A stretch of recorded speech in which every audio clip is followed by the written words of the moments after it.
जय हिंद साथियों, आज जो हम पाठ पढ़ने जा रहे हैं वह कक्षा 10 सीबीएसई बी कोर्स के कारतूस एकांकी का है और जिसे प्रसिद्ध रंगमंच के लेखक हबीब तनवीर जी ने लिखा है। इस एकांकी का विषय है वजीर अली की बहादुरी और स्वतंत्रता संग्राम। तो हबीब तनवीर 1923 में छत्तीसगढ़ के रायपुर में जन्मे थे। 1944 में नागपुर से ये ग्रेजुएट हुए, यानी कि स्नातक की उपाधि ली और इसके बाद ब्रिटेन से नाटक एकेडमी से इन्होंने कोर्स किया और दिल्ली लौटकर प्रोफेशनल एक नाटककार के रूप में काम करने लगे। कवि, पत्रकार, नाट्य निर्देशक, अभिनेता, कई रूपों में इन्होंने बहुत ही ज्यादा फेम नेम कमाया, प्रसिद्धि हासिल की। कई पुरस्कार, फेलोशिप, पद्मश्री से सम्मानित किया गया। इनके जो प्रमुख नाटक प्रसिद्ध हुए, आगरा बाजार, चरणदास चोर, देख रहे हैं नैन, हिरमा की अमर कहानी, है ना, और मुद्रा राक्षस जैसे नाटकों का आधुनिक रूपांतरण भी किया। तो अंग्रेज इस देश में व्यापारी के भेष में आए। शुरू में व्यापारी करते रहे, लेकिन उनके निरादे जो है केवल व्यापार करने के नहीं थे। धीरे धीरे उनकी ईस्ट इंडिया कंपनी ने रियासतों पर कब्जा जमाना शुरू कर दिया। उनकी नीयत उजागर होते ही अंग्रेज उन्हें खदेड़ने की प्लानिंग करने लगे।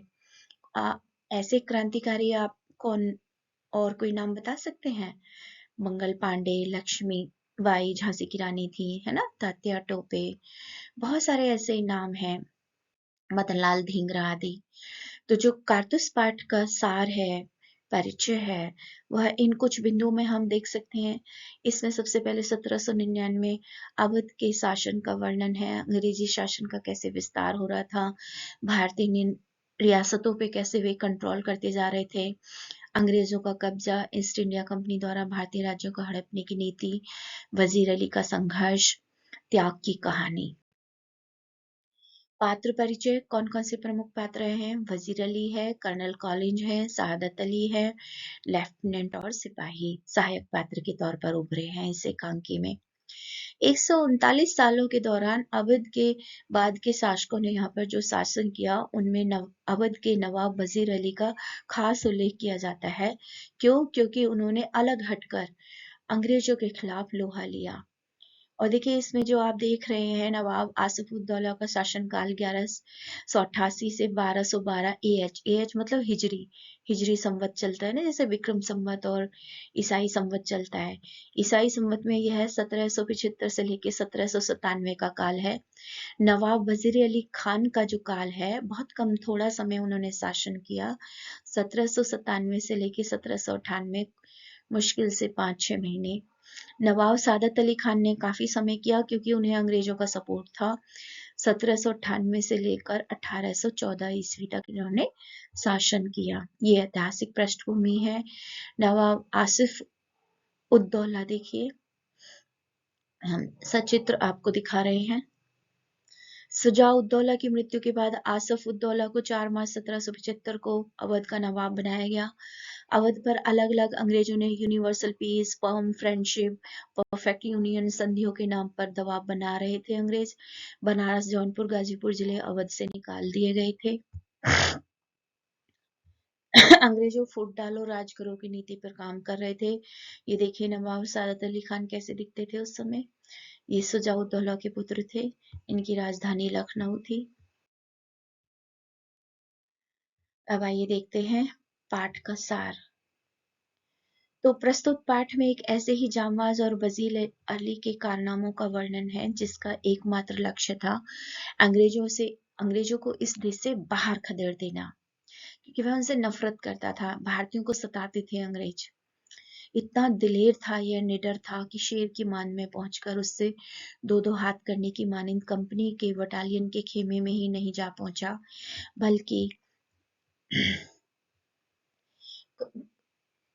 उनके कर्नल पर ऐसा रौब गालिब किया कि मानो हाथ से वे शब्द निकले उसके मुंह से कि जांबाज सिपाही, जो किसी एक दुश्मन के व्यक्ति के लिए तो कदापि नहीं निकल सकते थे।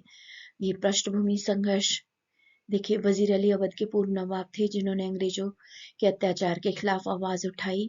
उन्होंने अवध की सत्ता से बेदखल किए जाने के बाद भी हार नहीं मानी। ऐतिहासिक पृष्ठभूमि में ये देखिए, अवध के नवाब वजीर अली को हटाकर अंग्रेजों ने सादत अली को गद्दी पर बिठाया। यह अंग्रेजी साम्राज्यवाद की चाल थी जिससे वे अवध के शासन को कंट्रोल कर सके। एक वजीर अली ही था जो अंग्रेजों की आंखों में धूल झोंकता रहा। उसने जंगल को अपना किला बना लिया मानो, और वहीं से अंग्रेजों के खिलाफ अपनी लड़ाई जारी रखी। उसकी चतुराई और साहस से अंग्रेजी सेना बहुत भयभीत थी। अंग्रेजों की योजना कर्नल कालिंज का खेमा एकांकी में शुरू में ही आए हैं कि अंग्रेज जो है गोरखपुर के जंगलों में खेमा लगाते हैं। किस लिए लगाते हैं? वजीर अली को पकड़ने के लिए। और काफी समय से वो शिविर लगाए पड़े थे, तो वो थक भी रहे थे और कहीं कुछ हद तक वे वजीर अली से थोड़ा सा बेखबर भी हो गए थे। और इस चीज का फायदा वजीर अली अपनी सूझबूझ से उठाता है। चतुराई और स्थानीय ज्ञान से वजीर अली बार बार सुरक्षित बच निकलने में सफल होता है। सादत अली और षड्यंत्र अंग्रेजों का क्या था? अवध का नवाब होता है सादत अली, वजीर अली का चाचा है, अंग्रेजों की मदद से नवाब बन जाता है। आधी दौलत का लालच अंग्रेजों को दे देता है और राजस्व के चक्कर में अंग्रेज जो है उसे नवाब बना देते हैं। इस तरह से अप्रत्यक्ष रूप से शासन अंग्रेजों का अवध में हो जाता है। ध्यान दीजिए कि यह घटना सिखाती है कैसे अंग्रेज भारतीय राजघरानों में फूट डालकर अपना साम्राज्य बढ़ाते थे। अब इस एकांकी से बच्चों वजीर अली का जो चालाकी भरा कारनामा उभर कर आता है, इसे मैंने 4 बिंदुओं में आपके सामने रखा है। नंबर 1, योजना। तो योजना में वजीर अली क्या योजना बनाता है? वजीर अली ने कर्नल के खेमे में प्रवेश करने की साहसिक योजना बनाई। कोई सोच भी नहीं सकता था शेर की मान में हाथ डालना। दूसरे पॉइंट है भेष बदलकर खुद को एक साधारण सवार के रूप में उसने प्रस्तुत किया। कर्नल से मुलाकात, क्योंकि वो जो है गुरिल्ला छापामार रॉबिन हुड की तरह युद्ध करने में पारंगत था, और वो इस तरह से कर्नल यानी कि उन्हीं के खेमे में, अंग्रेजों के खेमे में जाकर चुनौती देता है, बहादुरी से उनसे कारतूस लेकर आता है। इतना निडर था वो, डरता नहीं था किसी से, है ना, अंग्रेज से ही कारतूस की मांग करने लगता है। चौथा पॉइंट आया सफलता। वजीर अली किस तरह सफलता हासिल करता है? 10 कारतूस लेकर सुरक्षित वापस लौट गया। निष्कर्ष क्या निकला कि यह घटना वजीर अली की अद्भुत बहादुरी, बुद्धिमानी और देशभक्ति का सबसे बड़ा प्रमाण है। उन्होंने दुश्मन की नाक के नीचे जाकर उन्हें चकमा दिया। साहस और बुद्धिमानी का अद्भुत संगम, है ना, किस तरह से वह देता है। अकेले ही वह अंग्रेजों के खेमे में घुस गया। महत्वपूर्ण घटना, क्रोध में आकर वजीर अली ने अपनी कंपनी के वकील का वध कर दिया। यह घटना अंग्रेजों के खिलाफ उनके संघर्ष का निर्णायक मोड़ बन गई। आगे देखिए कारतूस कहानी का प्रारंभ कैसे हो रहा है। गोरखपुर के जंगल है, कर्नल कॉलेज खेमे का अंदरूनी हिस्सा, 2 अंग्रेज बैठे बात कर रहे हैं। कर्नल कॉलेज और एक लेफ्टिनेंट खेमे के बाहर है। चांदनी रात छिटकी हुई है, अंदर लैंप जल रहा है। इस एकांकी की कहानी को हमने बच्चों यहाँ सरल भाषा में प्रस्तुत किया है। जो पाठ का मूल हिस्सा है वह उर्दू मिश्रित कठिन भाषा है, तो उसका सरल रूप में आज आपके लिए लेकर आई हूँ। ठीक है, तो कर्नल आगे कहता है, जंगल की जिंदगी बड़ी खतरनाक होती है लेफ्टिनेंट। हफ्तों हो गए यहाँ खेमा डाले हुए, सिपाही भी तंग आ गए हैं। ये वजीर अली आदमी है या भूत, हाथ ही नहीं लगता। कर्नल कहता है, उसके अफसाने सुनकर रॉबिन हुड की याद आ जाती है। अंग्रेजों के खिलाफ उसके दिल में किस कदर नफरत है। अपने 5 महीने की हुकूमत में अवध को स्वतंत्र करने में वह लगभग कामयाब हो गया था।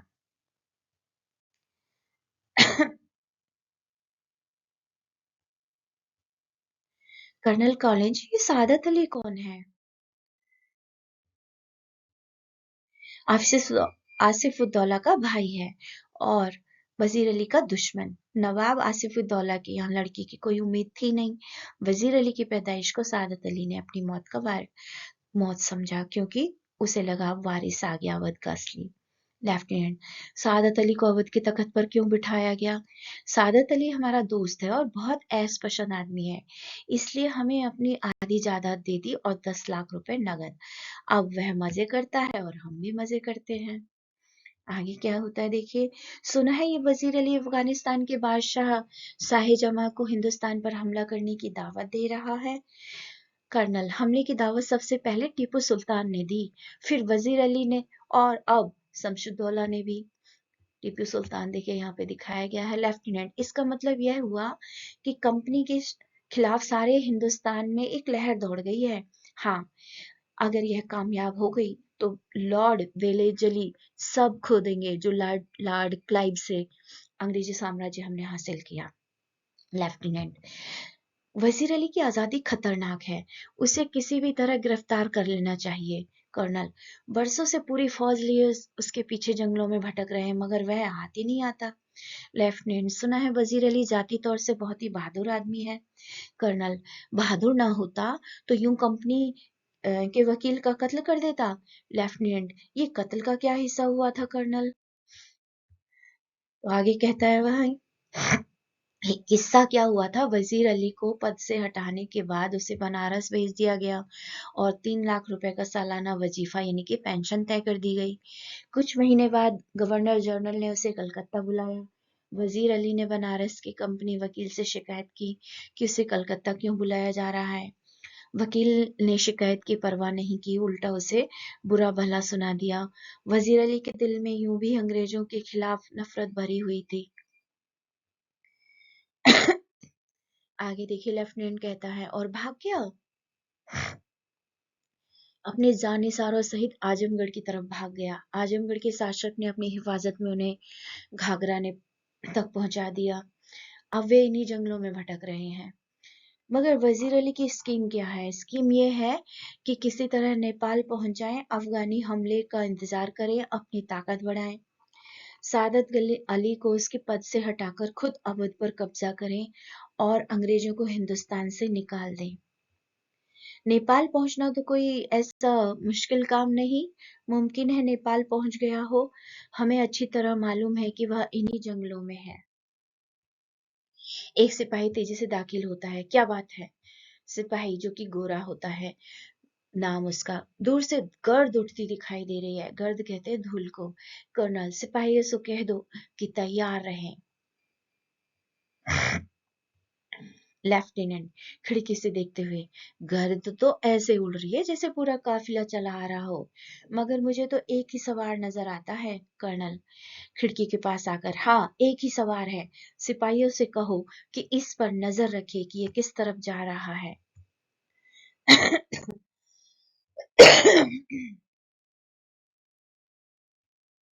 मुझे कर्नल से मिल रहा है, सवार कहता है। गोरा, बहुत खूब। सवार, श्श। गोरा, हुजूर, सवार आपसे मिलना चाहता है। कर्नल कहता है, भेज दो उसे। लेफ्टिनेंट, वजीर अली का कोई आदमी होगा, हमसे मिलकर हुजूर गिरफ्तार करवाना चाहता होगा। कर्नल, खामोश रहो, उसे चुप करा देता है और सवार को आने के लिए कहता है। तन्हाई तन्हाई, वह सवार कहता है। तो वो कर्नल कहता है कि साहब, यहाँ कोई गैर आदमी नहीं है, आप बेझिझक अपनी बात राजी दिल कह दें। तो सवार कहता है उर्दू भाषा में, दीदार हम गोश दारद तन्हाई, यानी दीवारों के भी कान होते हैं, मुझे कान चाहिए। कर्नल इशारे से लेफ्टिनेंट को और सिपाही को बाहर जाने के लिए कह देता है। सवार कहता है, आपने इस मुकाम पर खेमा क्यों डाला है? कर्नल, हुक्म कंपनी का है, वजीर अली को गिरफ्तार किया जाए। लेकिन इतनी बड़ी सेना क्यों? गिरफ्तारी में मदद करने के लिए। वजीर अली की गिरफ्तारी बहुत मुश्किल है साहब। क्यों? वह एक जांबाज सिपाही है, मैंने भी सुन रखा है। आप क्या कहना चाहते हैं? चंद कारतूस। किस लिए? वजीर अली को पकड़ने के लिए, गिरफ्तार करने के लिए। ये लो 10 कारतूस। शुक्रिया। आपका नाम? वजीर अली। आपने मुझे 10 कारतूस दिए, इसलिए आपकी जान बख्शी करता हूँ। वजीर अली चला जाता है, घोड़े की टापों की आवाज केवल सुनाई देती है और कर्नल हक्का बक्का हैरान सा खड़ा है। वह एक सन्नाटे में है कि अंदर लेफ्टिनेंट आता है। वह पूछता है, कौन था हुजूर? कर्नल कहता है, दबी जबान से, एक जाबाज सिपाही, यानी कि एक बहादुर सैनिक था।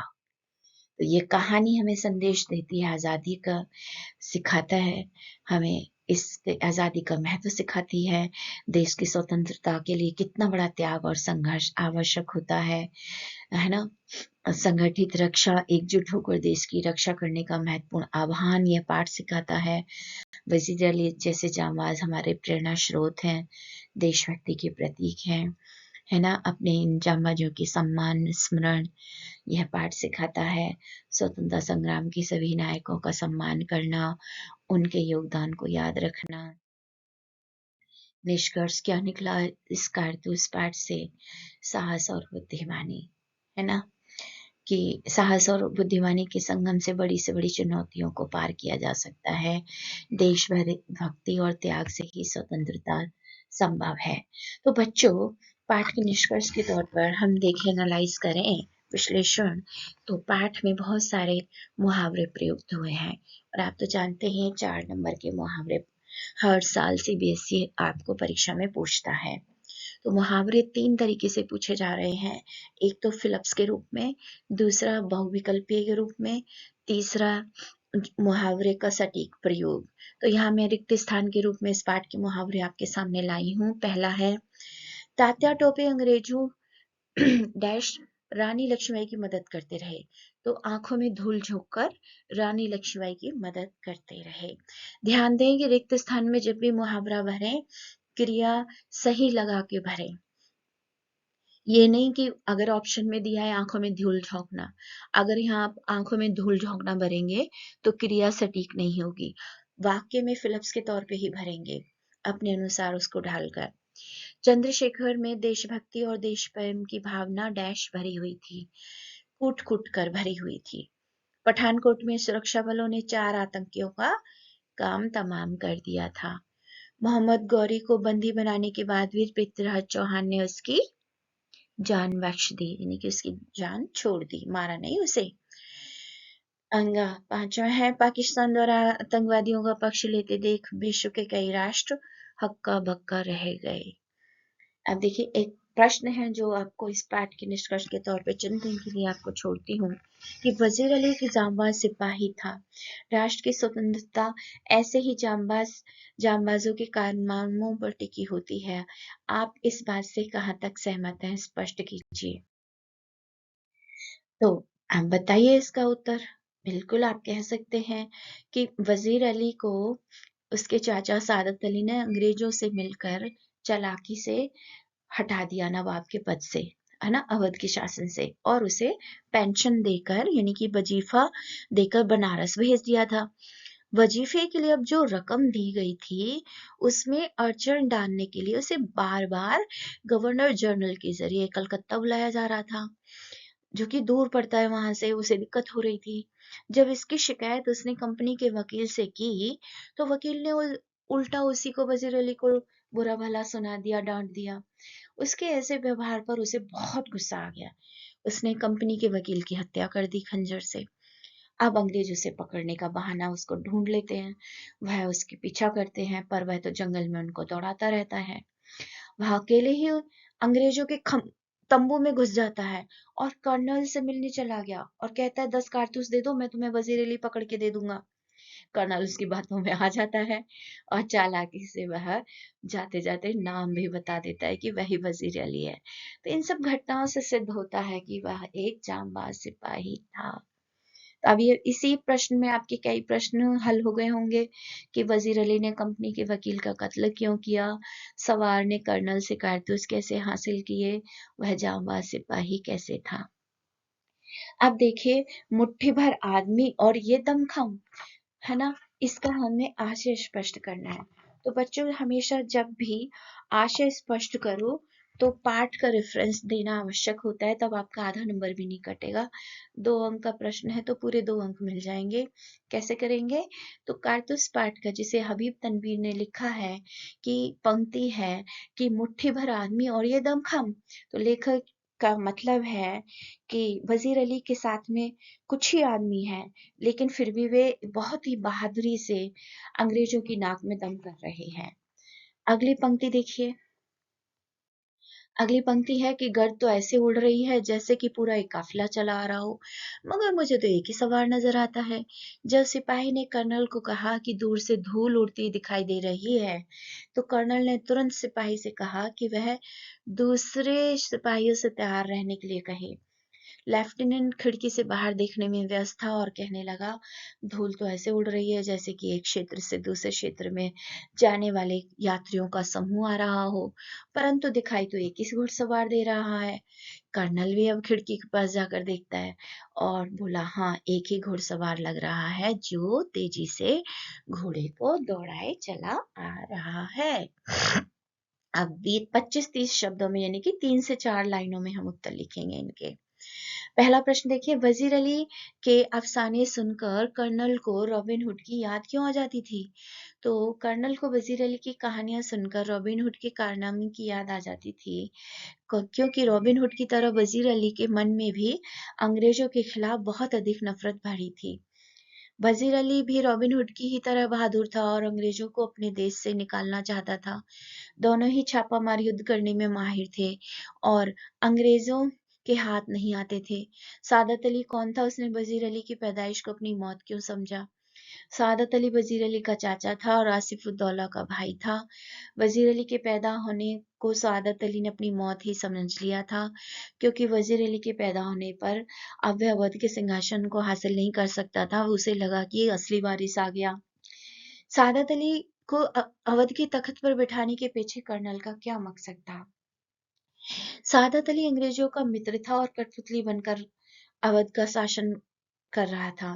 भोग विलास उसे पसंद था, इसी कारण उसने अपनी आजाद आधी जायदाद दौलत अंग्रेजों को दे दी राजस्व के तौर पर, और 10 लाख नगद भी दे दिए, ताकि अंग्रेज उसकी हिफाजत कर सकें, सिंहासन से हटाए ना। इस तरह अंग्रेजों का उसे तख्त पर बिठाने में लाभ ही लाभ था। यही मकसद था उनका। मकसद मतलब उद्देश्य, ऑब्जेक्टिव। मोटो। अंग्रेज कंपनी के वकील का कत्ल करने के बाद वजीर अली ने अपनी हिफाजत कैसे की? वजीर अली वकील की हत्या करने के बाद भाग गया था। वह अपने साथियों के साथ आजमगढ़ की तरफ चला गया। आजमगढ़ के शासकों ने उन सभी को अपनी सुरक्षा में देते हुए घाघरा तक पहुंचा दिया और तब से वह वहां के जंगलों में ही रहने लगा। सवार के जाने के बाद कर्नल हक्का बक्का क्यों रह गया? हक्का बक्का मतलब हैरान रह जाना। वजीर अली बहुत ही चतुराई बहादुरी से कर्नल के तंबू में सवार बनकर गया था और कर्नल को बेवकूफ बनाकर 10 कारतूस भी उसने ले लिए। जाने के समय कर्नल को यह जानकारी नहीं थी कि वह सवार असल में कौन है। जब जाते हुए सवार ने अपना नाम वजीर अली बताया, तो कर्नल उसकी बहादुरी देखकर हक्का बक्का रह गया। अब देखिए, अगला प्रश्न है, एक और देख लेते हैं। लेफ्टिनेंट को ऐसा क्यों लगा कि कंपनी के खिलाफ सारे हिंदुस्तान में एक लहर दौड़ गई है? जब लेफ्टिनेंट ने कहा कि कहीं से खबर है कि वजीर अली अफगानिस्तान के बादशाह शाही जमा को हिंदुस्तान पर हमला करने के लिए आमंत्रित कर रहा है, तो कर्नल ने कहा कि सबसे पहले हिंदुस्तान को तान पर हमला करने के लिए टीपू सुल्तान ने बुलाया, आमंत्रित किया। उसके बाद वजीर अली ने और फिर शमसुद्दौला ने भी अफगानिस्तान को हिंदुस्तान पर हमला करने के लिए आमंत्रण दिया। ये सब जानकर लेफ्टिनेंट को लगा कि कंपनी के खिलाफ सारे हिंदुस्तान में एक उसके विरोध करने की लहर दौड़ गई है। एमसीक्यूज में देखिए, ब्रिटिश सरकार का मुकाबला थोड़े से सिपाहियों के साथ कौन करने को तैयार था? तो वजीर अली। कौन करने को तैयार था? वजीर अली।